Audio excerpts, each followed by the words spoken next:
little bit about some myths. Are there any myths or fictional topics that you hear spread consistently about ADHD that just really kind of been on your skin and positively or not? Yeah. Yeah, I think the biggest one is that it's not a real disorder. And, I don't know where that myth comes from, but we hear it all the time, right? People will say things like, oh, these kids just aren't trying hard enough, or these kids are lazy. We have so much neurobiological evidence, being, pictures of the brain during tasks that show distinct differences between kids who have ADHD and kids who don't have ADHD. We've looked at these studies over time, right? As these kids get older, there is what we call delayed maturity in the cortex, right? We have genetic studies that have been done that have basically shown genetic commonalities in individuals who have ADHD versus those who don't have ADHD.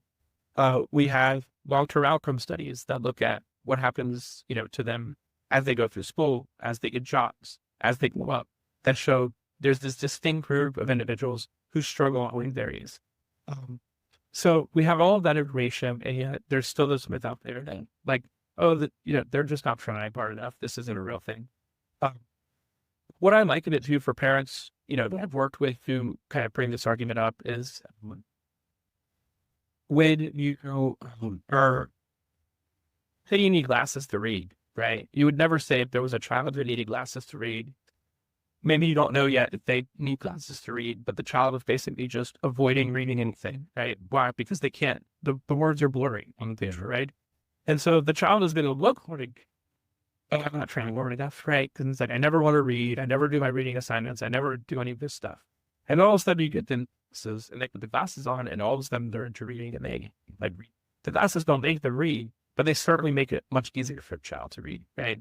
And I would say in the case of ADHD, it's a very similar thing, except it doesn't have to do with honesty, which is the brain is working differently in terms of how it allocates attention to different things.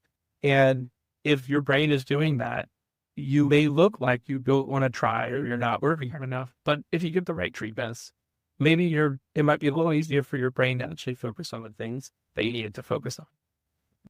And so, that's the analogy that I would use to sort of illustrate how, this is a real thing. And